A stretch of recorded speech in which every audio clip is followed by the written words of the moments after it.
How far can Ipswich go in this season's FA Cup? Welcome back to Where the Town Walk with myself, Luke, and today we've got Ian and Rich talking all things Ipswich. Rich, let's start with it. Let's start with the game. It was, we love the FA Cup here at Ipswich. It was good to see us get through and onto the next round.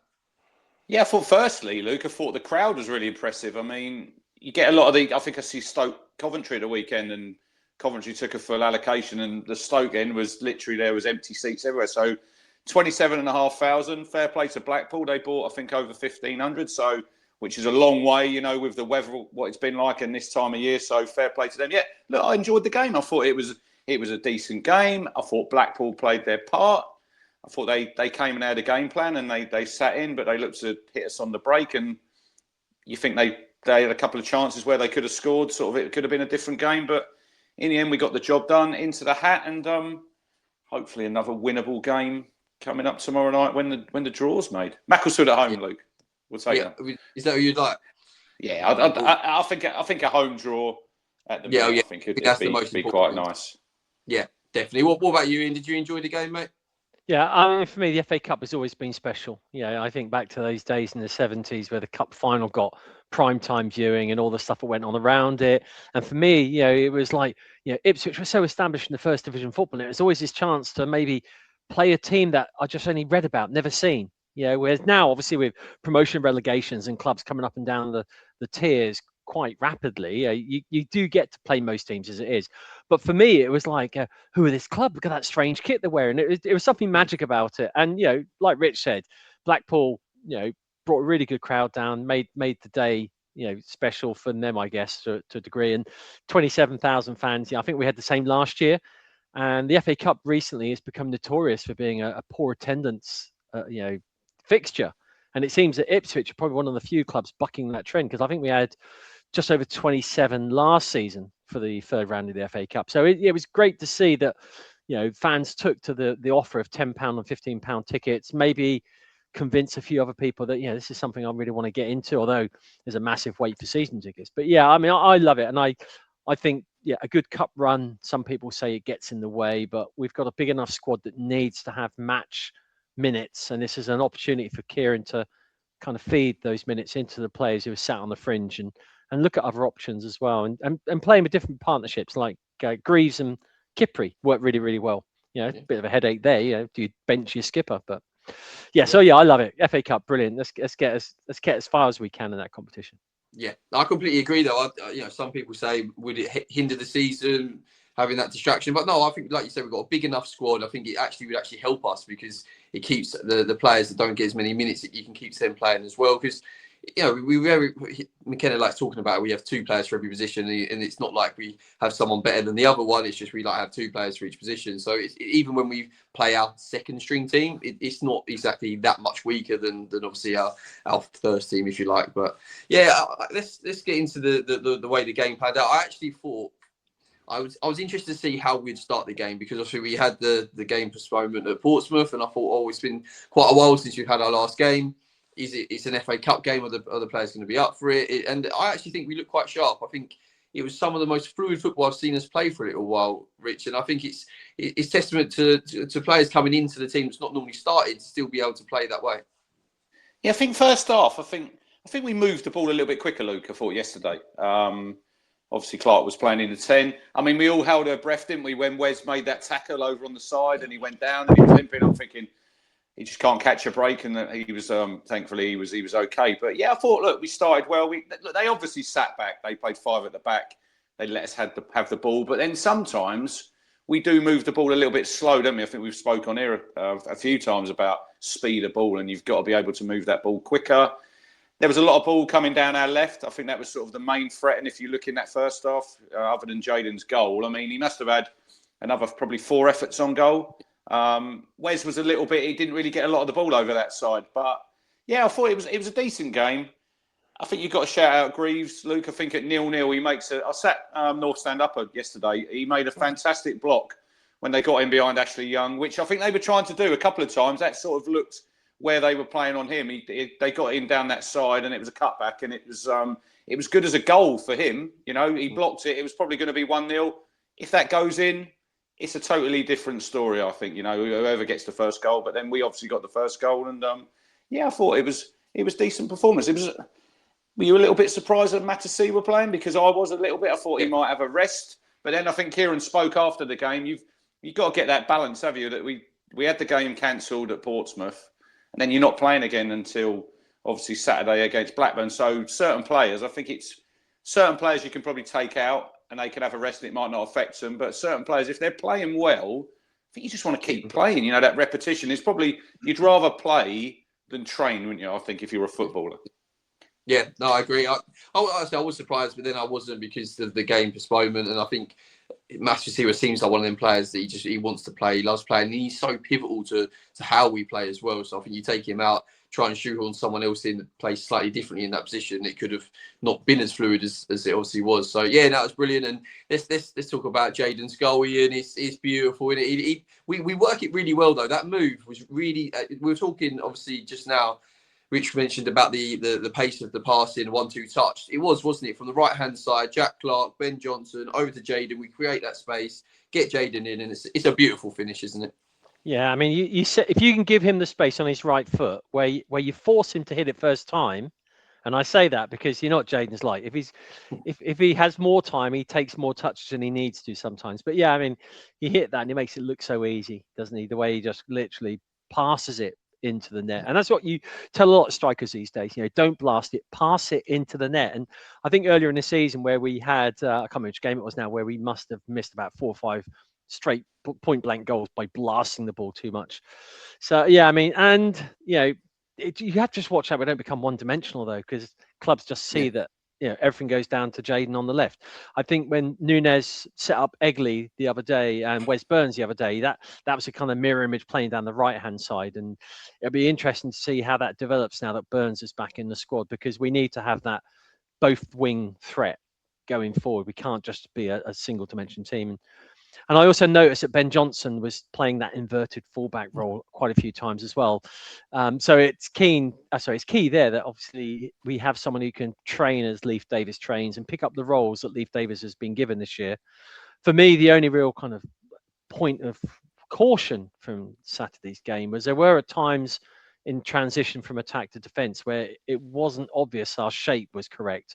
And you could see that there were players like, Clark playing the number 10 who had a really good performance. But there are times when we're transitioning back to defence that, Johnson or Clark were out of position, very subtle errors. But, these are areas that we might kind of get caught out. And I think these are the times that Blackpool look to punish us with that quick break. Yeah, you're right. Yeah, sometimes positionally in that defensive unit is on transition, because it's hard, isn't it? Johnson's playing that inverted role.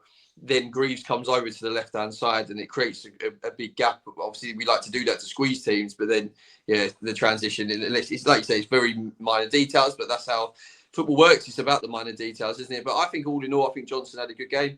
I was happy with him. I think he's obviously he's right-footed, but he can use his left peg just as well as his right, really. So, yeah, I think he had a good game.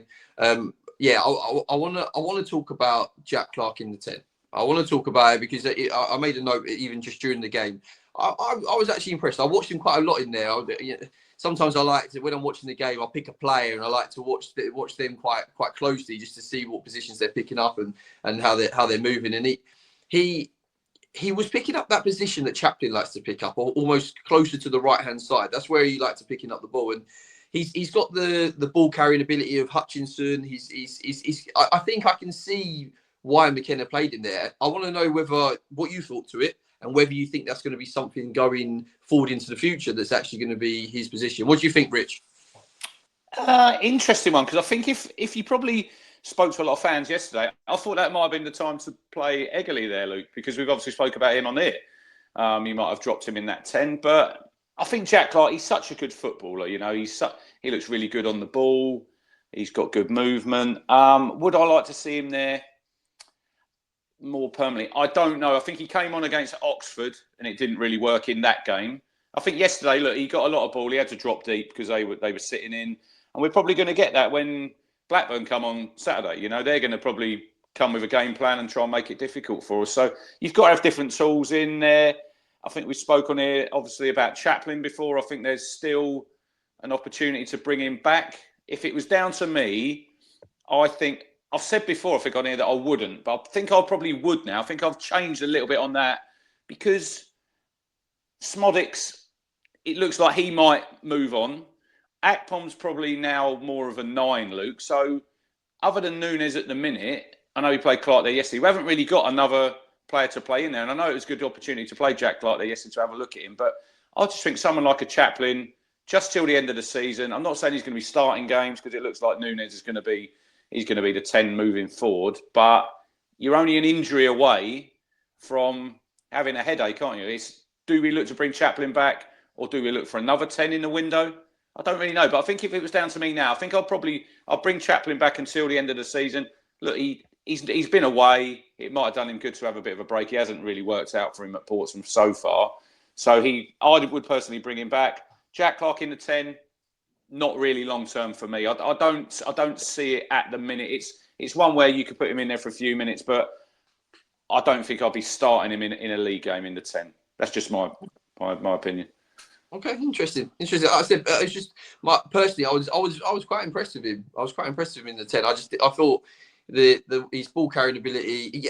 Again, you have to, I know, take it with a pinch of salt. The teams you're playing against, and it's only you have to have a bigger pool of data to be able to make a real decision. But just basing it just off that one game, that one performance, I think he had good vision. I think he slid a lovely through ball to Akpom, who had his shot saved. So yeah, I was quite impressed. What do you think, Ian? I know you're not Jack Clark's biggest fan. Did you think he had a a good game in there?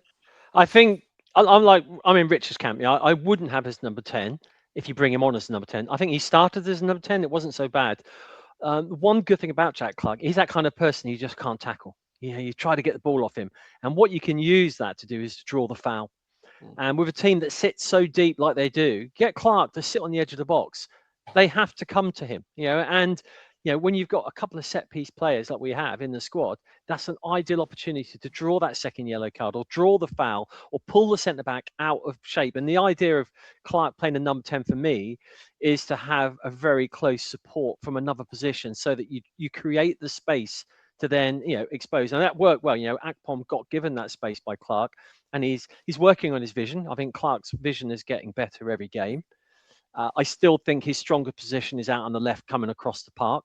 But again, we've got Jaden doing it so well at Portman Road. It's difficult to maybe replace him at PR. On the road, Clark's been well, and he's been a really good impact player from the bench. And people might say he's too much of a luxury to have on the bench. I don't think he is. At the Premier League level, he's going to probably be on the bench. So we need to see who we bring in the window. I think if McKenna sticks by his guns and says I've got enough firepower up front, which we know he hasn't, but if he believes that, then where are the players coming from to potentially change people's roles in the team? The fact that he's done it now at the number 10 from the start shows that we've got another option and another tool there if we need to use it. Yeah, it was key that he started there. I think, like you said, if you're not used to a certain position, you're trying to come off the bench, get up to pace, and you're in there, especially in the 10, because it's a 360, isn't it? Everything's around you, so you have to be so zoned in. I think you're touching on, obviously, if we did get promoted to the Premier League, I actually think that might be playing into McKenna's thinking a little bit. I can see, how we'll probably set up in the Premier is be obviously deeper and try and get teams on the counter attack, etc. And that's what obviously he did with Amari last season. He liked to have a 10 that was really good at carrying the ball. And that's what Jack Clark is good at. He's a ball carrier. He's that sort of player, isn't he? So I can see maybe that's what he's looking at. But who knows? This is what football's all about. It's all about the opinions. Right. I want to know, though, talking about the FA Cup, how far do you think we could go? Be really realistic. How far do you think we could go? Could we reach the quarters? I know obviously the luck comes into it as well. But what do you think, Rich? Do you think we can really have a successful FA Cup run? Obviously, a lot of it depends who we draw, doesn't it, really? And I see Kieran yesterday saying he'd like to get a Premier League team. I'd like to get another home draw that's winnable, if I'm honest, at the minute. Although, look, you look at Mansfield today, they went to Sheffield United and turned them over. So you don't need to underestimate anyone. You look at I think we're the only team in the top 6 in the Championship who's still in the Cup. Everyone else got knocked out. So maybe that works for them. I've looked at I think the next 2 rounds, Luke, I think they fall on a Saturday when we've got a home game. So that will mean no travelling in the week if that game gets moved to a Tuesday, which is, I think, is quite good, because you wouldn't want to do any travelling in the week, because there's a lot of fixtures coming up in this second half of the season. But yeah, I think why not have a cup run? I know it's not top priority, although for me, right, I would rather win the FA Cup than get promoted. I would, honestly, because I know it's money, and if you ask Mark Ashton, he'd want to get to the Premier League because that's where the money is, and we all know that. But I think you look at Wigan a few years ago when they beat Man City at Wembley. I know they got relegated that season, but that goes in their honours, and you're always going to have that. So, yeah, look, a winnable home game. We'll probably get a horrible away game against the team probably in this league and get knocked out, and we'll all sit here be disappointed, won't we? Yeah, I know the other reason you want a home tie, you don't want to add any more miles to the car, do you, mate? That's the thing. It's all these rearranged fixtures, back and down. It's adding too many miles. Well, I was lucky last week because I wasn't really on the road to support. So unlike quite a lot. Amazing they got their game on today, wasn't it, lads? I think unbelievable that their game was on against Arsenal. I mean, yeah, crazy. Never. Crazy. What about you, Ian? Were you? I know, obviously, you said you're very passionate about the FA Cup. How far?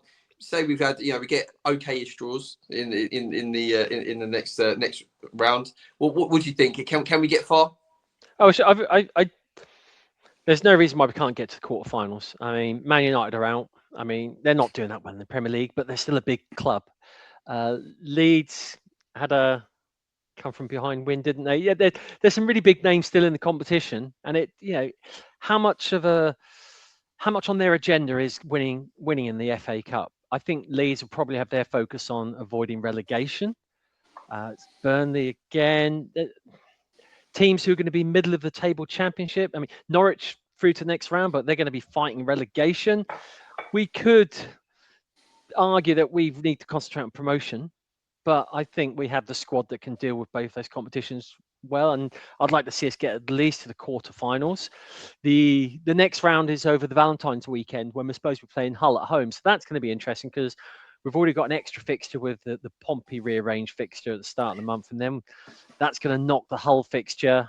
I think it's the 31st, Ed. I think you're wrong there. I think that's the fifth round. I think you're getting a little bit. I'm ahead of myself. Oh gosh. Yeah, well, 31st. So we play at home that day against Preston.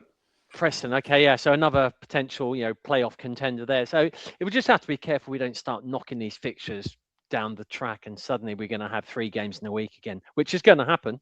I think towards the start of February, we're looking at that already. With first week in February is the rearranged Pompey game. So yeah, it's going to be interesting. We came out the other side of it at Christmas fairly well, okay, didn't we? So let's hope that's kind of stands us in good stead. Yeah. I like it though. You're manifesting us into the round 5. I like it, Ian. I like it.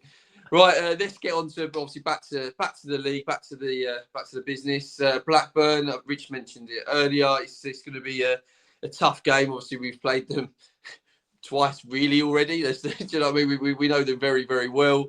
It was tough both games. I'm expecting another tough game. Rich, what is your thoughts and what's your score prediction, please, mate?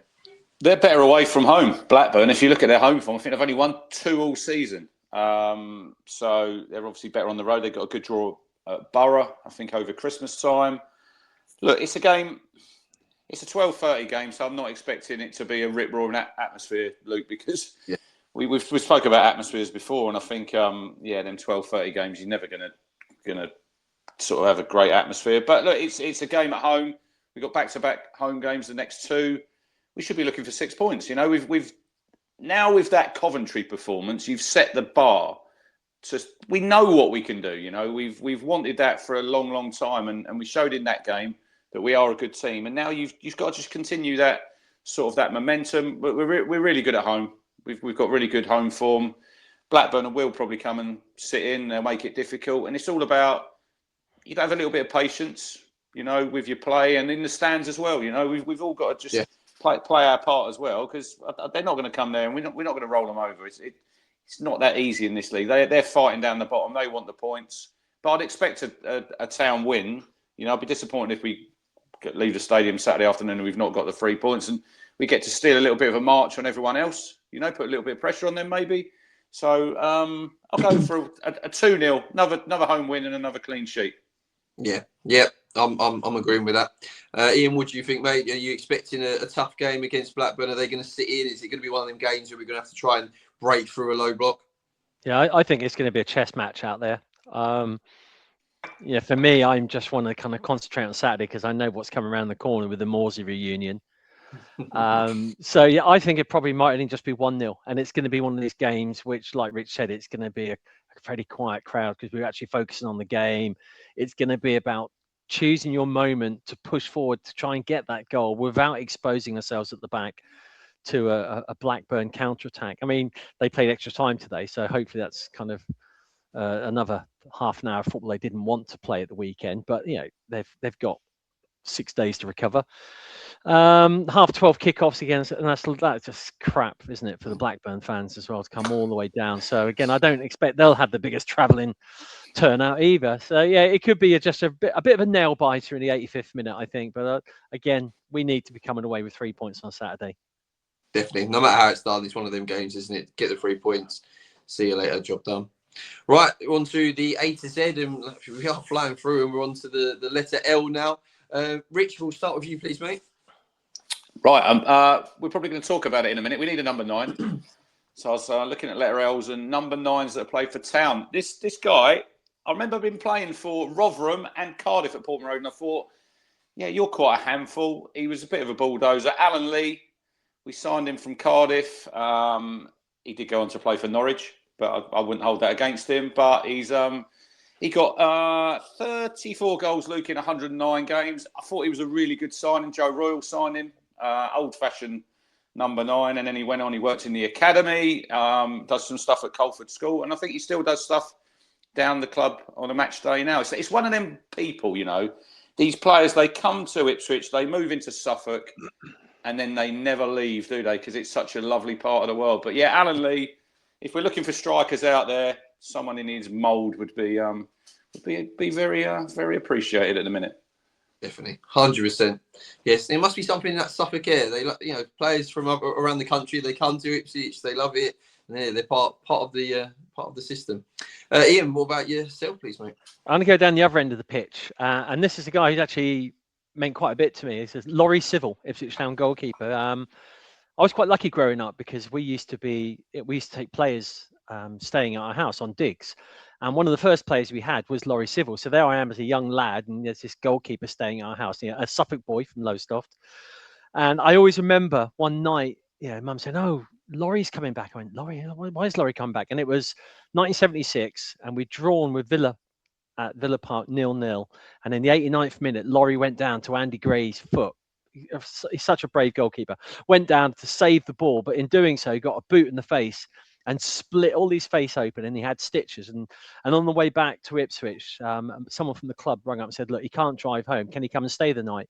So there I am as an 8-year-old lad with my Bon Tempe organ in the front room. Laurie Civil sat there with stitches, drinking whiskey through a straw and a piece of cake.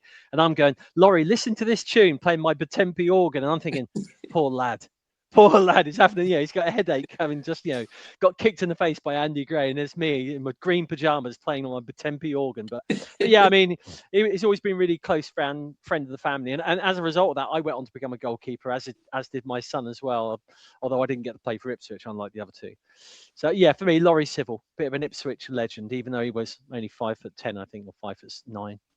Brilliant! What a story. Love that. Brilliant, Ian. Right, as Rich mentioned, we are in the hunt for a number 9, and that is what our tweet of the week is on about. I could have probably picked thousands of these. It's another striker that we've been linked with. This one is just obviously current to the current day that we're recording.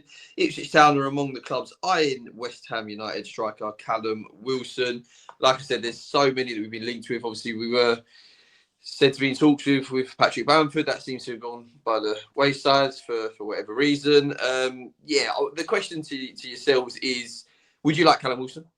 If not Callum Wilson, who would you like that is obviously realistic? We're not going to go get Haaland, are we? But someone that you think we could potentially get. Rich, we'll start with you, please. It's interesting, because they asked Kieran, didn't they, on Friday? And he said he's happy with the strikers he's got, Luke. I think he's just batting that away, that question. He's not going to come out and be critical of what he's got so far. I think we see yesterday. I mean, see Chuba Akpom. I think he's got a lot of attributes, but he just doesn't get involved enough for me. He gets some nice touches, as on when he came on yesterday, Luke. I mean, blimey, I think he gives the ball away every single time. The cross that he put in from the left, he overhit, and I thought, just not good enough. Just not good enough. Yeah, just not good enough. Look, Callum Wilson, he's knocking on a bit. He's obviously gone to West Ham. It's probably not worked out for him there. I see Coventry in the hunt for him because he was obviously there before. Leicester, could Leicester afford him in their position? Maybe not. Then I think we were linked with, I think Will Asula was linked in the week. But then I think it was Frankfurt after him. Look, we're desperate for a 9, but I think it's going to be late in the window, Luke. I think it's going to be one of them ones that run and run and run. And Joel Pirro, he's been another one. He played for Leeds today. So I think we might have enough to squeeze over the line with what we've got at the minute. But I just think we're crying out for someone who can have that Kiefer Moore effect, come in and help out and score 7 or 8 goals. And it'll probably be a loan. I think it's looking like a loan to me, just to help. And then you reassess in the summer, hopefully, if we get promoted. But would I take Callum Wilson? I think I would. Yeah, I think I would.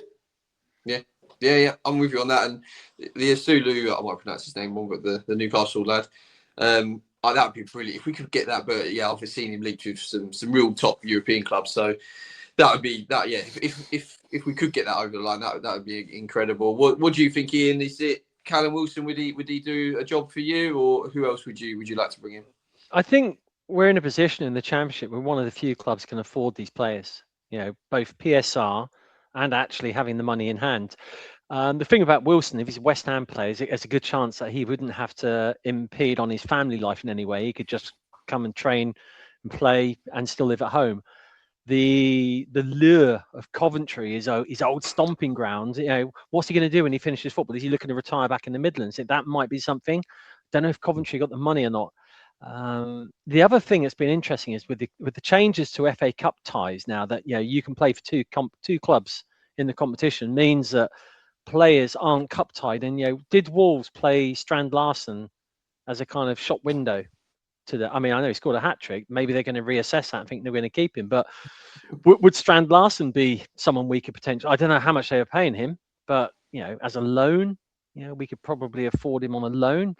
But I'm just not really sure. I'd have to go and check with my one of my apps that tells me how much everyone's getting. But as we always know, every year there is never that many strikers going free. You've got to do some really good deals. And the fact if Callum Wilson's been put on the on the heap, then that's a freebie almost, isn't it? Really, I will still stick by my guns though. Tobias Lauritsen. But, we'll kind of keep my fingers crossed on that one. But it's going to be interesting. I don't think we've got enough firepower in the club as it goes, and I think we absolutely have to have somebody in there. We've done it. What about Tom Kenny, Ian? He was linked as well, wasn't he? Tom Kenny's an interesting one because I know Fulham have got the opportunity to cash in on him, but someone I spoke to the other day seems to think that he's actually going to accept an extension to his contract. I'm not really sure. I mean, he's club skipper after all. Just not sure it'd go down very well with the rest of the squad if the club then just sells him on just to make some cash out of it. So it's an interesting one because he's an active member of the squad. He's an influential member of the squad at Fulham as well. And bringing him in, does it upset our chemistry to a degree? I mean, I'd have him tomorrow, but absolute class player. But, who sort of he likens to, I think the sort of impact he might have, Ian, is when Jim Magilton got signed. And he came in. He was on loan from Sheffield Wednesday. I think Kenny, I think, is a class player. People will look at his age and think, oh, is he a bit long in the tooth? But I think he's someone. If we could get a deal done for him, like 18 months, he'd help you in the Premier League if you got there as well. I think because he's got that. He's got that experience. So interesting. Well, couple of weeks ahead. Especially when you look at how well Sam Morsey's doing at Bristol, you think, oh, God, this guy we could have had him back. But I think Kenny would be a really good. I mean, it's a brave bid, wasn't it, to go in there like that as well. So, again, Kieran McKenna's not going to admit to it, but Fulham board have already said, he's approached us. So, I think he'll be he brings so much leadership. I do agree though. I don't really see him leaving mid-season. I'm not sure. I'd love it to happen. I think he's a player that would add a bit of leadership in there, which is we've been saying a few times. Haven't we? Have this squad got the leaders that previous squads have, but. I expect the owners have come up trumps in the last couple of January transfer windows, so I do expect them to get a striker through the door, and see what else obviously comes through as well. But I do expect them to be brave and get someone in. Thank you, guys. Thank you for a great chat as always. Thank you everybody for watching at home. Please like and subscribe, and please get involved in the comments below, talking all things Ipswich.